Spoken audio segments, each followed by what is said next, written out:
함께 기도하겠습니다. 사랑의 아버지 하나님, 새날 주셔서 감사합니다. 우리가 오늘 살아 있음이 주님의 놀라운 은혜임을 고백합니다. 오늘도 우리의 생명을 주관하시는 주께서 호흡을 연장하시고 이 하루 승리하게 도와주옵소서. 예수님의 이름으로 기도드립니다. 아멘. 우리 찬송가 436장 찬양하시겠습니다.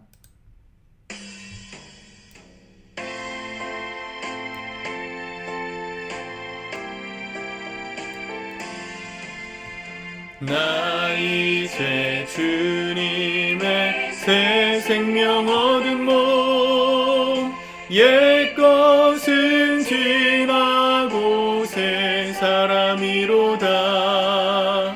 그 생명 내 맘에 강같이 흐르고 그 사랑 내게서 해같이 빛난다. 영생을 누리며 주 안에 살리라. 오늘도 내일도 주 함께 살리라.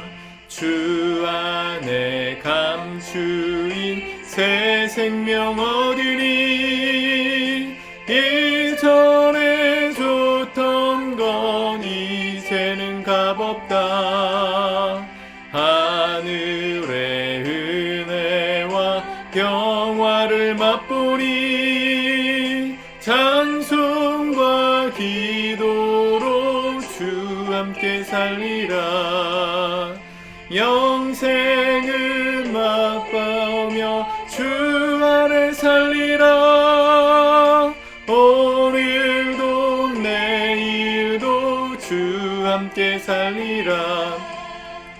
산천도 조목도 새 것이 되었고 죄인도 원수도 친구로 변한다.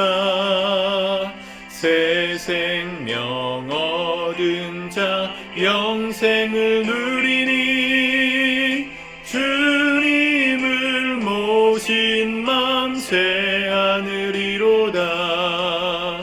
영생을 누리며 주 안에 살리라. 오늘도 내일도 주 함께 살리라.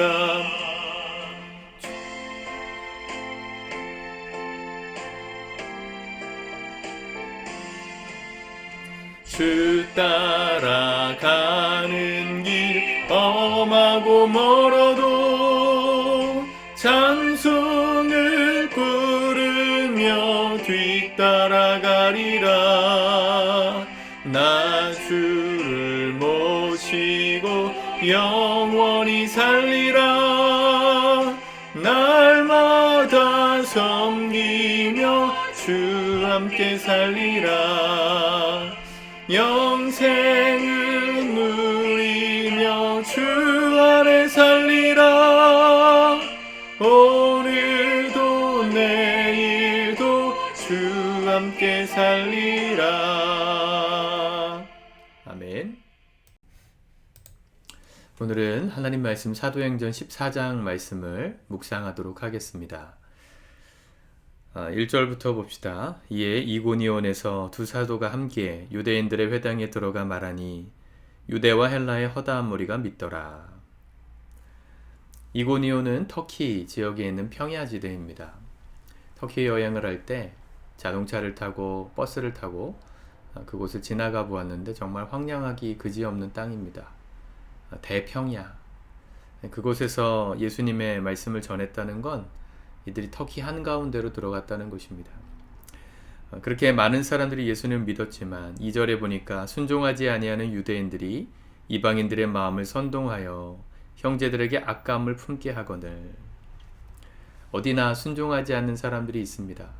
아무리 큰 교회고 또 아무리 유명한 목사님의 설교를 듣는 사람들이라고 해도 그 교회 안에는 분열케 하는 일들이 언제나 있습니다. 사람이 부족한 거지 교회가 부족한 것이 아닙니다. 하나님의 교회는 완전하지만 그 교회의 구성원인 사람들은 부족하기에 언제나 분열과 문제가 있게 됩니다. 누가 교회를 세우는 사람일까요? 가장 중요한 지침석 중에 하나는, 시금석 중에 하나는 순종하는 사람인가 그렇지 않은가에 달려 있습니다. 무엇에 순종합니까? 하나님의 말씀이죠. 근데 왜 이들은 순종하지 않았을까요? 하나님의 말씀을 오해했기 때문이죠. 항상 이게 민감한 문제입니다. 양쪽의 진영에 갈려서 주장하는 사람들은 서로가 옳다고 생각합니다. 하나님을 믿는 사람들이 교회 안에서 싸우는 이유도 본인들이 믿는 그 믿음이 성경적이라고 믿는 믿음이 있기 때문입니다. 여러분, 무엇을 통해서 우리가 이 하나님의 뜻과 아닌 것을 구별할 수 있을까요? 단순히 담임 목사 편에 서면 순종하는 거고, 그렇지 않으면 불순종하는 거고, 그런 기준으로 보면 안 됩니다.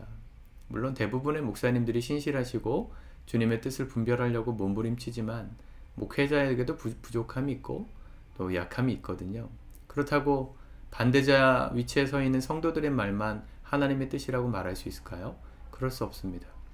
교회는 늘 기도해야 하고 또 서로에 대한 깊은 이해가 있어야 오해하지 않을 수 있습니다. 보통은 이렇게 편이 갈릴 때는 이미 이 말씀에 대한 기준 이외에 개인적인 또 사람적인 어떤 서로 간의 의가 상하는 경우들이 훨씬 많습니다. 감정이 상하거나 그 사람에 대한 미움이 생기거나 말씀에 대한 분노가 아니라 개인적인 원한이 문제가 될 땐 그 누구의 말도 들으면 안 됩니다. 오히려 그것을 통해서 사람을 갈라놓고, 여기 보면 선동하여서 악감을 품게 하더라. 우리 목사님이 이렇대, 저 성도가 이렇대, 그런 말들로 사람들을 선동하는 사람들은 가능하면 듣지 마십시오. 저는 성도들이 저에게 해주는 얘기가 굉장히 많습니다. 어떤 누군가에 대해서 해주는 얘기도 있고 또 부부간에 듣는 얘기도 있고, 제가 모든 얘기를 다 듣지만 그대로 믿지는 않습니다. 누구의 이야기이든 그 사람과 제가 직접 만나서 이야기해보고 또 그 사람의 생각을 들어보고 나기 전에는 절대로 판단하지 않으려고 노력합니다. 그런 게 중요합니다. 교회 안에서도 소문이 돌 때 이렇대 라는 얘기가 들 때 여러분 너무 현혹되지 마시고 확인하시면 됩니다. 신천지가 교묘하게 교회 안에 침투해서 담임 목회자와 성도 사이를 갈라놓고 악감을 품게 하고 교회를 무너뜨리려고 할 때도 여러분 흔들릴 필요가 없는 게 뭐냐면, 목회자와 성도 사이에 깊은 신뢰가 있고 그런 민감한 이야기들도 확인할 수 있을 때 신천지는 건들 수 없는 교회가 되지 않겠어요? 사도 바울도 사역 가운데 그런 사람들이 있었고, 그들로 인해서 사실은 오늘 사역의 마지막 절에 보면 돌에 맞아서 죽게 되었다가 죽은 줄 알고 사람들이 성 밖에 버렸다가 다시 일어나서 복음을 전하러 가는 그런 모습이 그려져 있지 않습니까? 19절에 유대인들이 안디옥과 이고니온에 와서 무리를 충동하니 그들이 돌로 바울을 쳐서 죽은 줄을 알고 시외로 끌어내치니라. 얼마나 무서운 얘기입니까? 그 사람들이 충동하는 얘기만 듣고 함께 돌을 던진 사람들도 있었을 거예요. 교회는 이런 식으로 이렇게 집단 군중 재판을 해서는 안 됩니다. 말씀 앞에서 서로가 더 겸손히 스스로를 낮추고 남을 나보다 낮게 여기고 높게 여기고 함께 기도하며 주님의 뜻을 분별할 때 갈등을 해결할 수 있는 것입니다. 오늘 사도 바울의 모습을 보십시오. 특별히 그런 방해자들이 있었음에도 불구하고 3절에 보면 두 사도가 오래 있어 주를 힘입어 담대히 말하니 주께서 그들의 손으로 표적과 기사를 행하게 하여 주사 자기 은혜의 말씀을 증언하시니. 반대자들이 있지만 여전히 은혜 받는 사람들도 있었고 예수님께 돌아오는 사람들이 많았습니다. 4절 그 시내의 무리가 나뉘어 유대인을 따르는 자도 있고 두 사도를 따르는 자도 있는지라. 복음을 전할 때 이런 방해자들의 공격, 또 낙심케 하는 상황들을 마주칠 수밖에 없습니다. 목회의 일선에 서면 늘 그걸 마주칩니다. 우리 목자님들도 그럴 거예요. 목자님들도 목장 안에서 의견이 갈릴 때, 하다못해 여행을 가거나 음식을 하나 시켜 먹어도 뭔가 서로의 의견이 합의되지 않을 때, 그럴 때 사실은 낙심할 수 있는 상황들이 생기잖아요. 리더의 역할 중에 한 가지는 흔들리지 않는 것입니다. 인간이니까 흔들리는 마음이 없을 수는 없지만 그걸 주님께 맡기고 맡겨주신 사명 감당하는 데 집중하는 것이죠. 그러면 주님께서 건지실 자들, 구원받을 자들, 은혜를 얻을 자들을 하나님께서 은혜를 베풀어 주세요. 그런 가운데 주님께서 특별히 뭘 주셨냐면 표적과 기사를 많이 행하게 해주셨다 이랬죠. 초대교회 안에 이게 굉장히 중요한 전도의 도구였는데 오늘 한국교회 안에도 개척교회가 되지 않는 이 시대에도 교회들 안에 이런 놀라운 역사가 일어나야 합니다.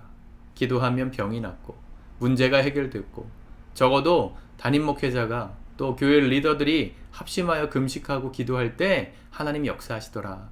이런 간증이 우리 안에 풍성한 교회가 되어야 교회가 다시금 사람들의 마음 가운데 침투할 수 있습니다. 그 예로 나오는 게 8절부터 나오는 루스드라에 있던 걷지 못하던 사람, 그를 걷게 했잖아요. 그를 걷게 만들었을 때 하나님의 복음이 증거되었는데 부작용도 있었습니다. 그들의 그 기적을 행하는 모습을 보면서 동네 사람들이 바울에게는 제우스다, 또 그 옆에 있었던 바나바에게는 제우스다, 말을 많이 하던 바울에게는 헤르메스다, 이렇게 섬기려고 하는 이 그리스 신화죠. 그리스의 신들은 사실은 반인 반신인 신들도 있고 인간의 모습으로 둔갑해가지고 이 땅에 거닐다가 사람들과 이렇게 관계하고 이런 신들의 이미지다 보니까 바울이 그런 줄 알았어요. 그때 바울이 어떻습니까? 사람들이 그러한 무리들을 이끌고 교주가 될 수도 있었을 텐데 흔들리지 않아요. 여전히 14절 두 사도 바나바와 바울이 듣고 옷을 찢고 무리 가운데 뛰어들어가서 소리질러 이르되 여러분이여 어찌하여 이런 일을 하느냐. 우리도 여러분과 같은 성정을 가진 사람이라 여러분에게 복음을 전하는 것은 이런 헛된 일을 버리고 천지와 바다와 그 가운데 만물을 지으시고 살아계신 하나님께로 돌아오게 함이라. 하나님께서 이 복음을 증거하게 하신, 기적이 일어나게 하신 이유는 그 헛된 것들을 버리고 주님만 믿고 섬기는 살아계신 하나님께로 돌아오게 하려 함이라. 이게 우리에게 이적과 표적을 주시는 목적입니다. 교회 안에 기도하다가 병이 낫고 기도의 응답이 임하고 어떤 목회자에게 영성이 있다고 소문이 나는 순간부터 조심해야 됩니다. 그 사람이 교주가 될 수 있기 때문입니다. 그렇게 교주화되는 사람들은 다 경계하십시오. 사람에게 영광을 돌리려고 하고 사람이 중요하다 말하고, 사람이 중요하지 않다는 건 아니지만 스스로가 하나님 자리에 앉으려고 하는 사람들이 있다면 가감하게 버리셔야 돼요. 끊어내셔야 돼요.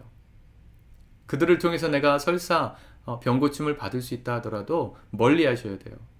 오늘 사도 바울처럼 진짜 하나님의 사명받은 사람들은 이렇게 말하는 겁니다. 자기를 높이지 않고 하나님을 높이는 사람. 다 겉으로는 하나님 높인다 말하지만 결국은 자기가 누리는 게 많아지는 사람들은 조심해야 돼요. 저도 조심해야 되겠죠. 사랑하는 성도 여러분, 복음은 하나님께로 이끄는 길입니다. 사람이 높아지는 길이 아니고요. 우리가 전도를 열심히 해서 교회가 부흥되면 담임 목회자만 좋은 겁니까? 그렇게 하려고 하는 게 아니에요. 하나님께 영광 돌리고 주님이 높아지고 이 땅 가운데 하나님의 나라가 확장되고 확실하게 세워지는 그 일을 위해 우리가 헌신하기를 원하는 것이지, 누구 한 사람, 어느 교회 개인이 성장하기 위한 도구가 전도가 아닙니다. 오늘 하나님의 말씀을 붙들고 우리가 사도 바울처럼 바나바처럼 이렇게 살았으면 좋겠습니다. 우리 주변에 우리를 반대하는 사람들이 있을지라도 요동하지 않고 낙심하지 않고 기도하며 주님이 주시는 은혜의 표징을 가지고 이 복음을 사람들에게 증거할 때 우리 오늘도 하나님의 역사가 일어날 줄 믿습니다. 오늘 특별히 녹화하는 날은 저희 아버지가 수술하시는 날인데 지금 수술하시다가 기도하다가 저도 잠깐 녹화를 하는데 여러분들의 기도가 모아져서 하나님이 일하실 줄 믿습니다. 미리 녹화하는 것은 그것을 믿기 때문입니다. 우리의 기도가 어떻게 될지 우리가 기대하는 마음으로 또 하루하루 살았으면 좋겠습니다. 우리 성도님들의 기도에 감사를 드리고 또 여러분들의 삶에도 동일한 응답이 임하기를 축복합니다. 기도하겠습니다. 주님, 오늘도 주님 말씀 붙들고 살기를 원합니다. 우리의 삶에 나를 환영하는 사람들뿐만 아니라 우리를 반대하고 저주하고 핍박하는 사람들이 가득할지라도 우리가 복음의 길을 바르게 걷고 있다면 흔들리지 않게 하시고 무너지지 않게 하시고 낙심하지 않게 하셔서 우리를 통해 오늘도 복음이 세상 가운데 증거되어지고 주님의 이름이 높아지는 놀라운 역사가 이어져 갈 수 있도록 우리를 사용하여 주시옵소서. 강하고 담대한 마음을 주소서. 우리를 통해 주의 뜻이 이 땅 가운데 이루어지는 것들을 경험하고 목도하는 가장 큰 축복을 허락하옵소서. 예수님의 이름으로 기도드립니다. 아멘.